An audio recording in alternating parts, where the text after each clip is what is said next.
Good evening. Today is Sunday. पहला शब्द आते आते ही कुछ और ही निकल गया.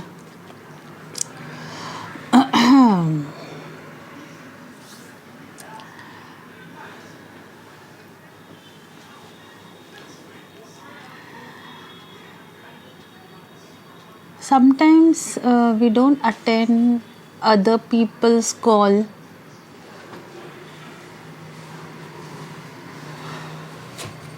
First thing is कि हम क्यों नहीं उठा रहे हैं. फर्स्ट थिंग इज़ हम क्यों दूसरों का फ़ोन नहीं उठाते हैं. तो मैं मेरी तरफ से बताऊंगी कि मेरा इस बारे में क्या है, कैसा सिचुएशन है, क्या है. फ्रेंड्स तो हम लोग मैसेज भी कर लेते हैं, लेकिन वो लोग कंटिन्यूस फ़ोन नहीं करेंगे. उनको पता है कि एक बार रिंग करो कुछ मिनटों के लिए, नहीं फ़ोन उठाया तो सामने से कॉल बैक आएगा. लेकिन ये किस कंपनी, कलीग्स, आप जिन्हें अवॉइड कर रहे हो उनके कॉल्स आ रहे हैं कंटिन्यूस, तो हमारा एक फियर रहता है उनके प्रति कि मेरे पास जवाब नहीं है देने के लिए. तो बेटर है कि मैं ये फ़ोन नहीं उठाती हूँ, क्योंकि वो सिचुएशन में हैंडल नहीं कर पाऊँगी. वो इसलिए क्योंकि अवॉइड करना जो सिचुएशन है दूसरों को, उस वक्त हम सामने वाले को फियर में, या तो वो हेट्रेड आता है या तो इरिटेशन रहता है. फियर का है ये. हाँ, और इससे चलते हैं ना, हमारे पास जवाब नहीं रहता उनको देने के लिए. तो जब हमारे पास जवाब नहीं है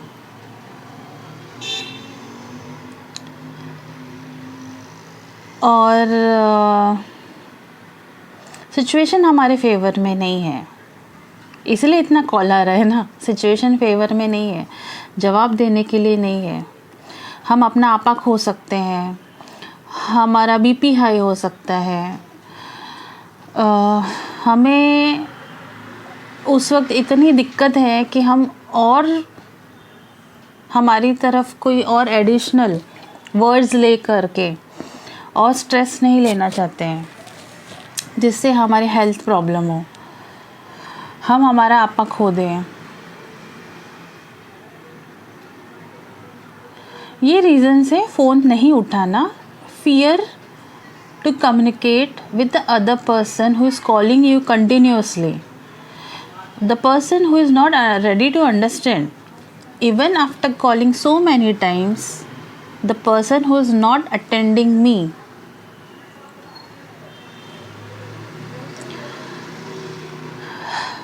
is in the situation that he is avoiding me for, there can be many reasons, work related, not relation related. और इतना कॉल हम कब किसको करते हैं? ऑफिस से ही इतना कॉल आएगा, कलीग्स का फ़ोन आएगा.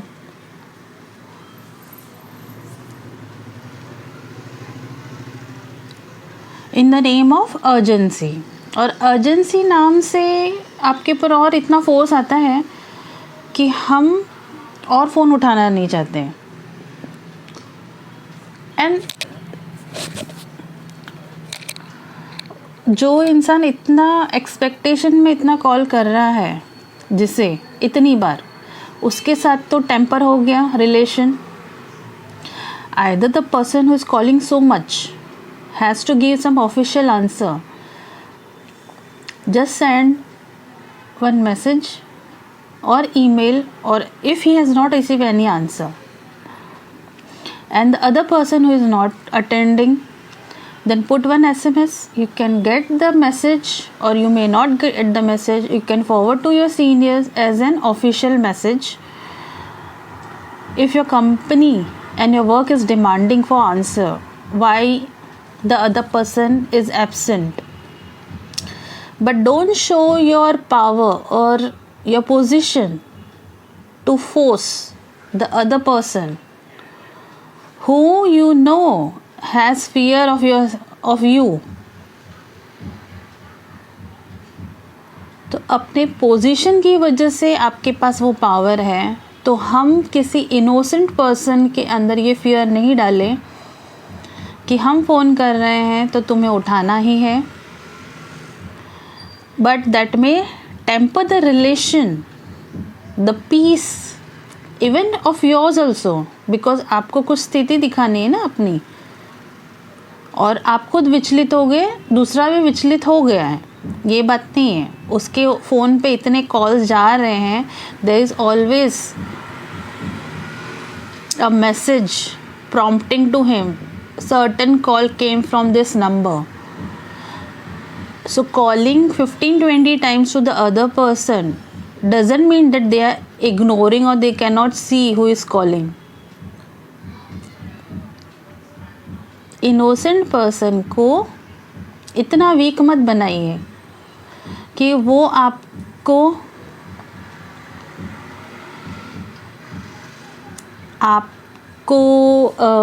डिसरिस्पेक्ट करने लगे आपके सर्टन बिहेवियर से, जस्ट फ़ोन कॉल से. और इससे क्या होगा, एक तो आपके लिए पता चल जाएगा, क्योंकि ये आपके लिए रोज़ की आदत बन जाएगी कि मुझे जवाब चाहिए, मुझे जवाब नहीं मिला, and this will continue till the end, till you get the answer. मुझे अच्छे से याद है कि हमें सिखाया गया था, हमारे एक सर थे डायरेक्टर, तो उन्होंने उनके वक्त जो सीखा था कि जब हम किसी को कॉल करते हैं, तो जब आप कॉल करते हो एक फुल रिंग जाता है, that is also for few seconds. Second ring जाता है, that time you get alert, और थर्ड रिंग फुल होने से पहले ही कट कर दो आप. That means the other person is busy. Okay, उसके फ़ोन की घंटी बज रही है, इस तरफ से पता चल जाता है. फ़ोन वाइब्रेशन मोड पे है, वो भी आपको यहाँ से पता चल जाता है. दोनों के रिंगिंग टोन जब आप सुनेंगे ध्यान से, गौर से, आपको हमेशा समझ में आएगा. When the phone is ringing on the other side, the tone from here is different. If the phone is on vibration, the tone is different. If you have the senses so much, then use the senses in this way also, that you understand the other person, that I should not call the person more than twice. 2 ring के बाद भी, मतलब 2 ring भी बहुत है, मतलब मैं continuous call कर रही हूँ, 2 रिंग ही काफ़ी है. ये आपकी सभ्यता, आपका पेशेंस चेक करने का समय है. एंड इससे ज़्यादा कॉल करना है यानी आप खुद अपनी आहट पहचानिए कि हम अपने अंदर कुछ दूसरा डेवलप कर रहे हैं. धीरे धीरे वो हमारा एक स्वभाव बन जाएगा, और हम नहीं चाहते कि हम रूड बने, हमें कोई गुस्से वाला कहे, कोई शॉर्ट टेम्पर्ड कहे, टेम्परामेंटल कहे, not able to handle the situation. ये बातें भी बहुत ज़रूरी है जॉब में. How you handle your the strength of staff working under you.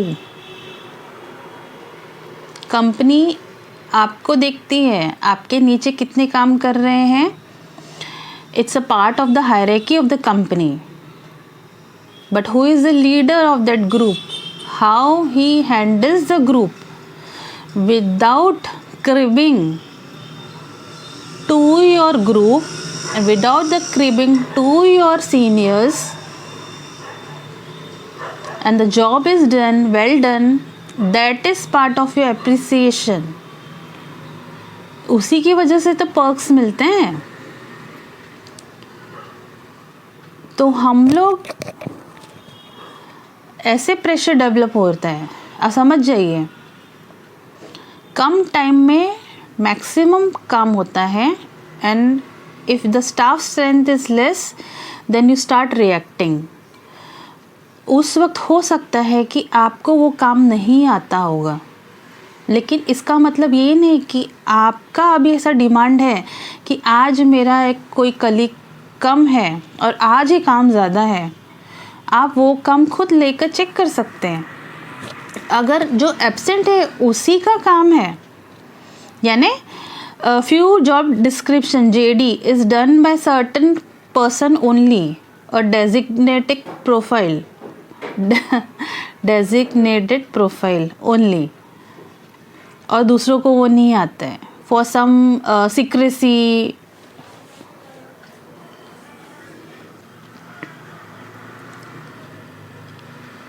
आप और एक बात मैं बता दूं कि कंपनी के अंदर अगर कंपनी ISO कंपनी है और वेल सर्टिफाइड कंपनी है तो they have their own manuals. You can simply take out the manuals and read from it and what are the steps, and if your company is lacking the ISO standards, make all the JDs with the steps involved. If the person is absent, what is the immediate action a senior has to take? They cannot wait for the last minute. So ISO always demands this.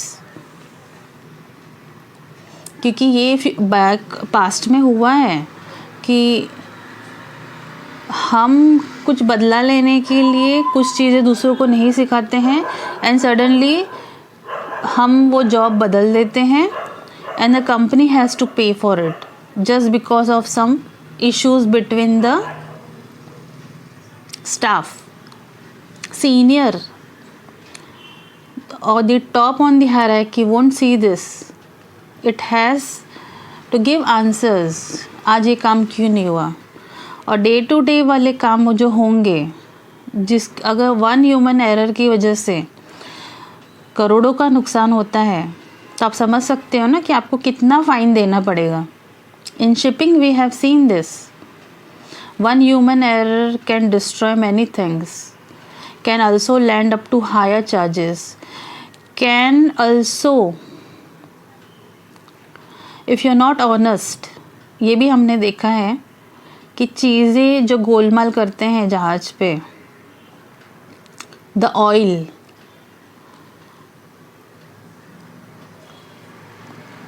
कुछ चीज़ों की वजह से जो वो लोग लेते हैं, goods pilfered everybody knows, and that was part of balance sheet. So good pilfered is allowed somewhere in all the companies. Even this is expected thing which is put under goods pilfered. कुछ चीज़ें चोरी होती है तो उसके लिए आप इतना ज़्यादा नहीं, because you rely totally on the captain of the ship, and if he is doing certain things under goods pilfered, तो कंपनी क्या करेगी? कंपनी जानती है कि वो तेल बेच के पैसे कमाते हैं, लेकिन वो ही तेल अगर एक बार जो एक्सचेंज में यहाँ से वहाँ करने में कि हम पकड़े ना जाए, वो तेल निकाल करके वही तेल वापस बैक टू ओरिजिनल में डालेंगे, तो आप सोच सकते हैं ना कितना बड़ा नुकसान हो सकता है। ऑयल जो होता है ना, आप कौन से बर्तन में निकालते हो, बहुत बड़े बड़े वो लोग यूज़ करते होंगे, लाइक व्हाट यू से barrels and all, but the oil name I don't know, the crude oil it's okay, but the oil which is very refined, when it is loaded on the vessel and has to go through proper unloading process, उसके लिए अलग तरीके इस्तेमाल होते हैं। मैंने practically loading unloading नहीं देखा है, हम लोग सुन के भी जज कर लेते हैं ऑफिस में बैठ कर के, लेकिन ऐसे वक्त पे ऐसा हुआ कि उन लोगों ने थोड़ा सा वो वाला तेल लिया जो बहुत सुपर रिफाइंड होता है। अब चोरी में पकड़े नहीं जाए, बिकॉज़ जब पोर्ट पे जाते हैं ना तो वेसल का टनेज देखा जाता है, the weight of the cargo and everything, कितना लोड हुआ था, उससे मैथमेटिकली कैलकुलेशन करने के बाद आपको उतना ही आना चाहिए जितना भरा गया था उससे थोड़ा सा भी कम आएगा तो पता चल जाता है this depends on the charterers. Okay, the charterers of the vessel, if they want कि मुझे देखना है कि मेरा सामान उतना ही है क्या, and all, it's very like you know sensitive matter. Okay, sensitive, बहुत सेंसिटिव बातें हैं. Charterers and owners, ship owners and the management companies, how much they demand for this accuracy, कि एक्यूरेट होना चाहिए, जितना लोड हुआ अनलोड भी उतना होना चाहिए. शिपिंग टर्म्स में इसके बहुत सारे टर्म्स हैं, ओनली चार्टरर्स कैन टेल. हम लोग तो यहाँ से बैठ के थोड़ा टेक्निकल बात बता सकते हैं. लेकिन अब मैं ये बता दूँ कि जब उन लोगों ने ऐसा किया और जब डर गए कि अरे कम आ रहा है, तो उन्होंने जो तेल चोरी किया था ना, उसी बैरल से लेके वो लोग ने ओरिजिनल टैंक्स में फिर से फिल कर दिया. And the whole tank oil, that वो ऑथेंटिसिटी, प्योरिटी चेक जो होता है लैब में, उसके बाद ही चार्टर्स एक्सेप्ट करते हैं ऑयल. ओके, वैसा ऑयल है. और पूरा ऑयल डैमेज हो गया. बिकॉज देखिए, जिस बैरल से आपने उसको वही ऑयल किया, उसमें हो सकता है पहले कुछ और लगा हो. पूरा ऑयल डैमेज हो गया और करोड़ों का नुकसान हुआ. That was very shocking for me also that time, because that was the first news I ever heard in my company. और ऐसे मैटर्स, देखिए ऐसे मैटर्स, ऐसे न्यूज़ तो आपको मरीन न्यूज़ में मिलेंगे, आपको ऐसे जनरल न्यूज़ चैनल पे नहीं मिलेगा. तो ये लाइक कुछ ऐसी बातें हैं जो वही बता सकते हैं who are sailing in that boat. So related quote. अब मैं इसीलिए बता रही थी क्योंकि मैटर मैं ऐसे ही बता रही थी, वहाँ से वहाँ, और जॉब प्रोफाइल, और उससे रिलेटेड क्या क्या घटनाएं हुई. और हो सकता है कि even after calling so many times the other person has so much of fear, because captain तो पकड़ा गया ना. who will be the responsible person? The head of the vessel. Head of the vessel is the master, captain of the vessel. उनको ही पकड़ा जाएगा. तो हम हमारे एक चोरी से एक चोरी करते हैं. चोरी क्या बोलते हैं इसे? जब हम किसी को नहीं बताते हैं और वो चीज़ जब्त करते हैं अपने फ़ायदे के लिए, ताकि उसको बेच करके हम ऊपर का कुछ और कमाएं. हर कोई अपनी हर जगह पे कुछ ना कुछ चोरी कर रहा है.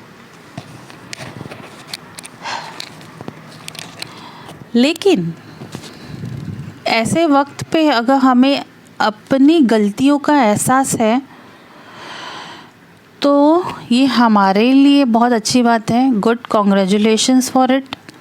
एंड अगर हम ऐसे वक्त पे भी नहीं सीखते हैं तो हमें ये समझ जाना चाहिए कि आज ये सिचुएशन मुझ पे आया है, मैंने क्या रिएक्ट किया है, मैंने अपने आप को डिफेंड करने के लिए क्या आंसर दिया है.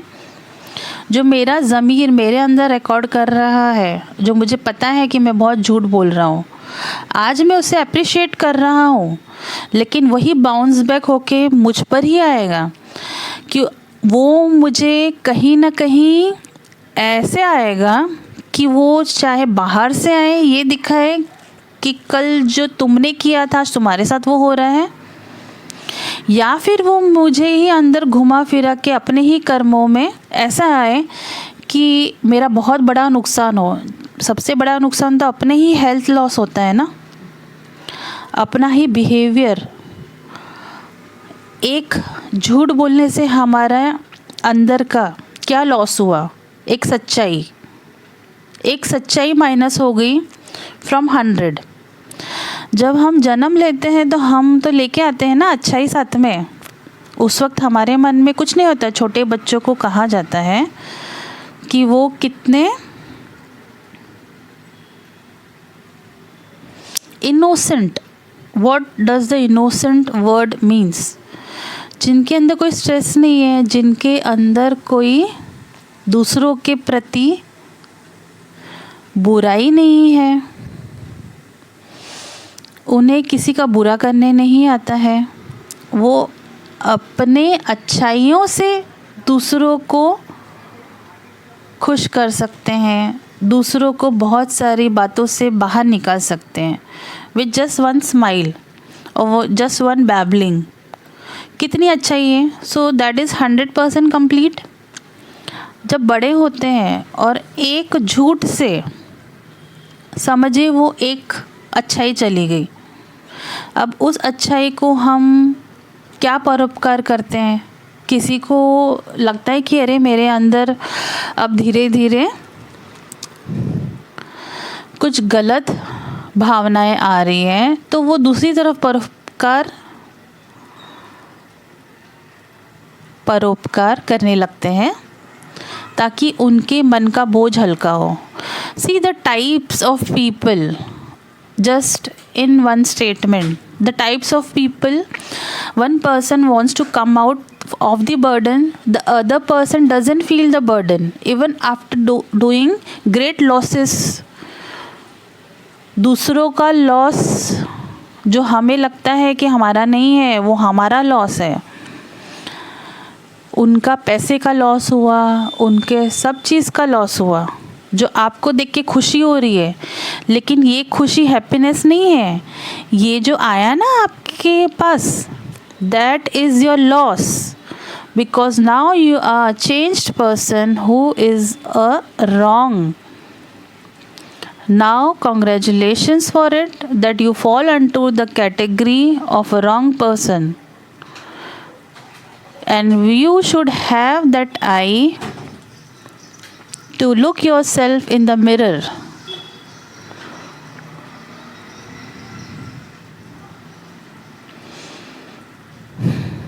अब आप ये देखिए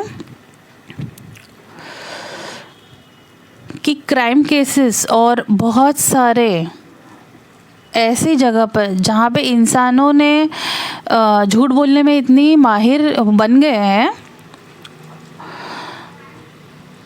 क्या कहेंगे उसको, माहिरता, पदवी, certificate, you can give them a good certificate for it, कि आप बता नहीं सकते हैं कि वो झूठ कह रहे हैं। वो इंसान को लाई डिटेक्टर टेस्ट से गुजरना होता है, तब जाके एक मशीन बताता है कि इनके अंदर ये केमिकल चेंज हुआ, ये पल्स रेट था, ये पैल्पेशन था, हार्ट बीट कम ज़्यादा हुआ। अभी तो वो आई कांटेक्ट और एक ही दिशा में देखते हैं, ऐसे बैठे हो आप, झूठ बोलोगे तो इच होता है, खांसी आई करोगे, यहाँ वहाँ देखोगे, जिसे अगर बनाना होता है ना, वो सोचते हैं, जिससे मैं फिर से रिपीट करती हूँ, जो सच्ची घटना होती है आंखों देखी, वो आप ज़्यादा सोच विचार किए बगैर यहाँ वहाँ, वो थोड़े से रेंज होते हैं विच दे कैच, कि हाँ सोच रहे हैं कि क्या हुआ था एग्जैक्ट, आप कितने डगमगाए हुए हो, आपको सिचुएशन ने कितना हिला दिया है, ये भी चीज़ें कंसिडर होती है इस मैटर में। पर झूठा व्यक्ति जब कहानी बनाकर बता रहा होता है और उसके सामने जो बैठे होते हैं ना, वो कौन से बिहेवियर से चेक करते हैं। They are doctors, professional doctors who study human behaviour, कि झूठा व्यक्ति ऐसे करेगा वैसे करेगा, उसके स्टेटमेंट में कितना डर महसूस हो रहा है, कितनी क्लैरिटी है, वो उस वक्त कैसे बैठा था, उसका फिंगर मूवमेंट क्या था, हैंड मूवमेंट क्या था। और ज़्यादा यहाँ वहाँ देखकर बात करने वालों के लिए भी कहा जाता है कि वो झूठ बोल रहे हैं, आँखों में देख कर के बात नहीं कर पाते हैं।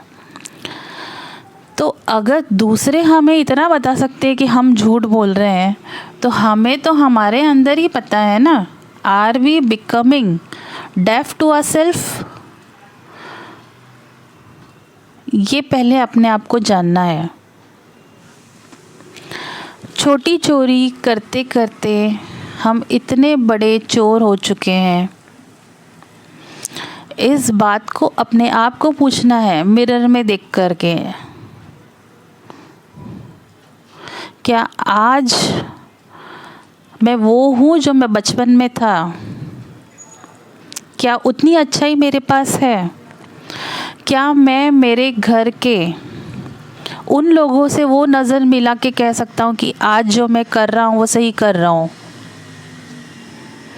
तब आपको आपका जवाब खुद मिल जाएगा। दुनिया क्या कहती है वो अलग है, आप अपनी नज़र में, अपने परिवार की नज़र में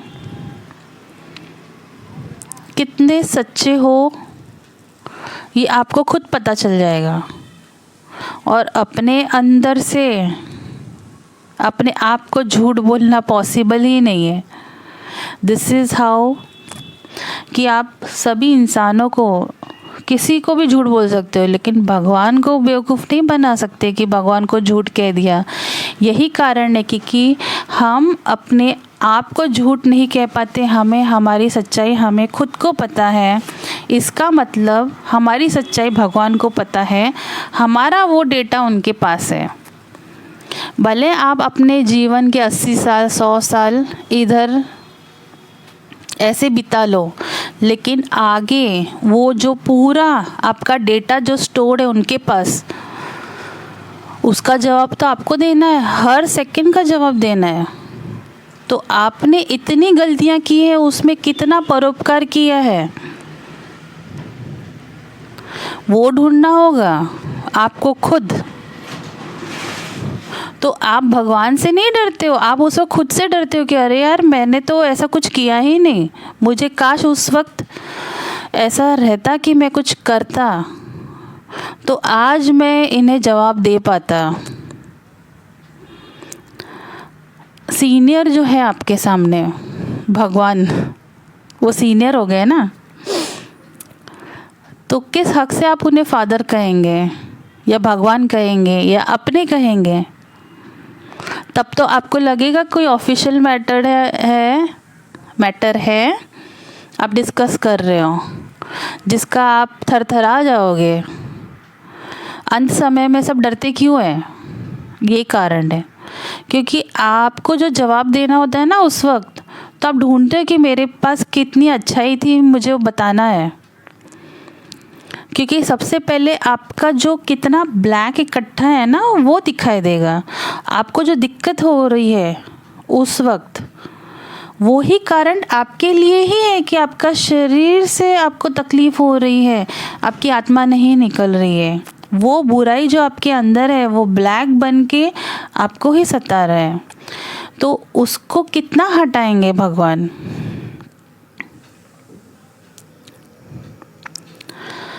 और ऐसा तो नहीं है कि किसी ने आपके ज़िंदगी में आपको सुधरने का मौका नहीं दिया।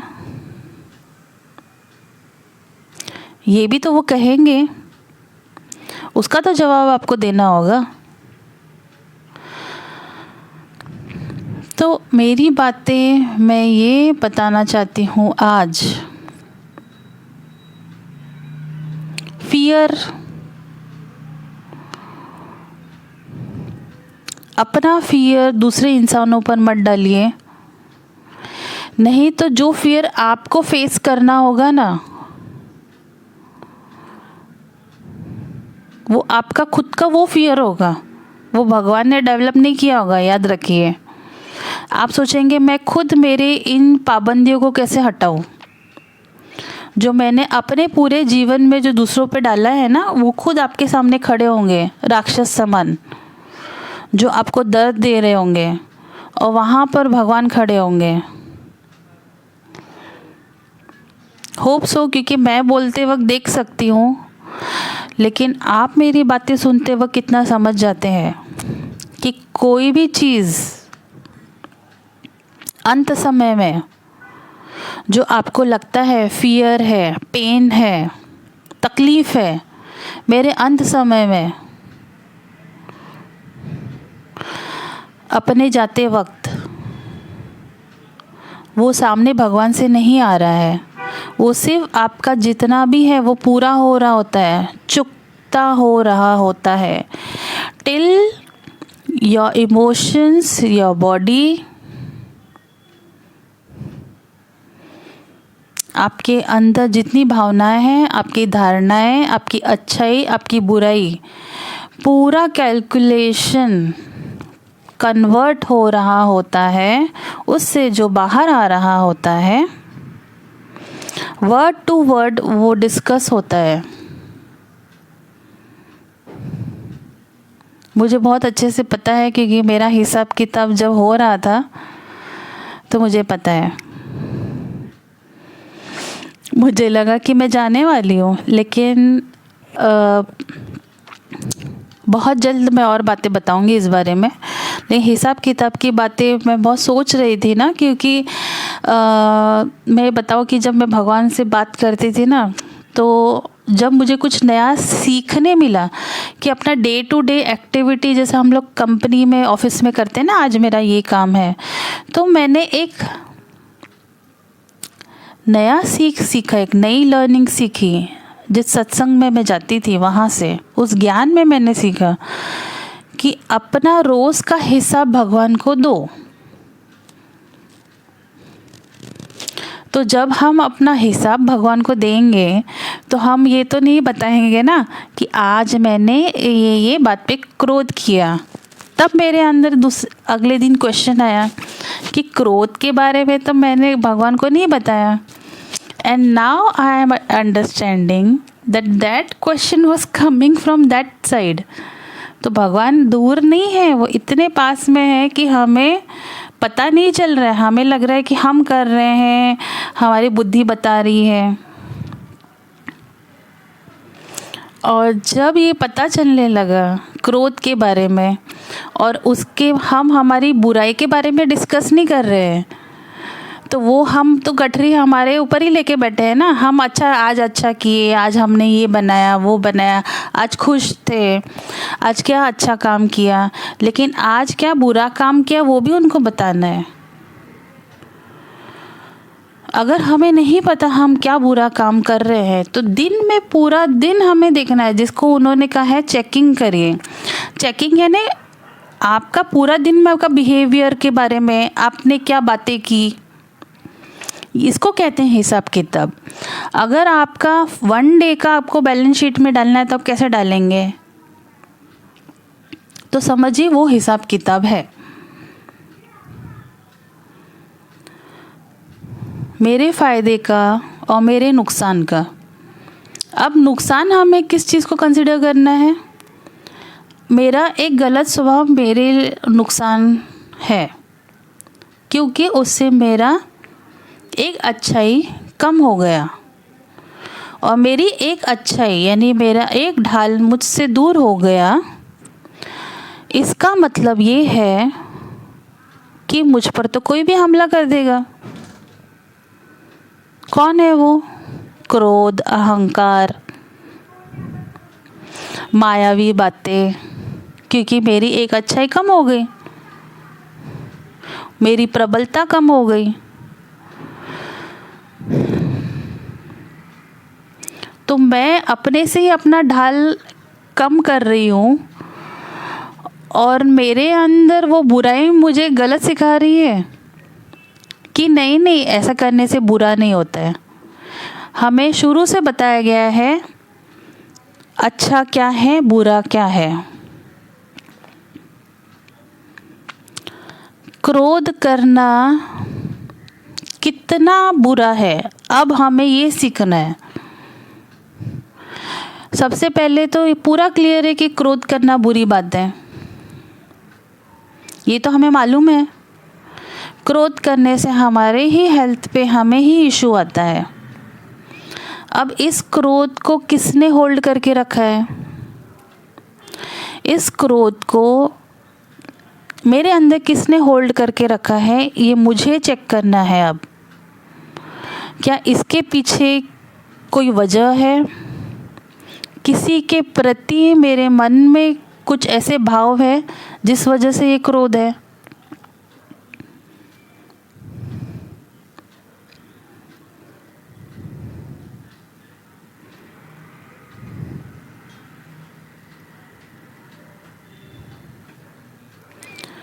बचपन से ही तो हम ऐसे नहीं होते कि पैदा होते ही आ गए और हमें क्रोध आ रहा है।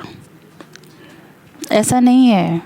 धीरे धीरे हम इतने बड़े हुए हैं जो आज हम इतने क्रोध कर रहे हैं। बालकनी से कुछ अजीब सा आवाज आ रही बालकनी से? उधर कोई बर्ड होगा। बर्ड इतनी रात को? तो खिड़की बंद कर दो। मैं अच्छा मैं आती हूँ। Okay, with this I and my this video. और इस बारे में बात करूँगी in my next video. Okay then.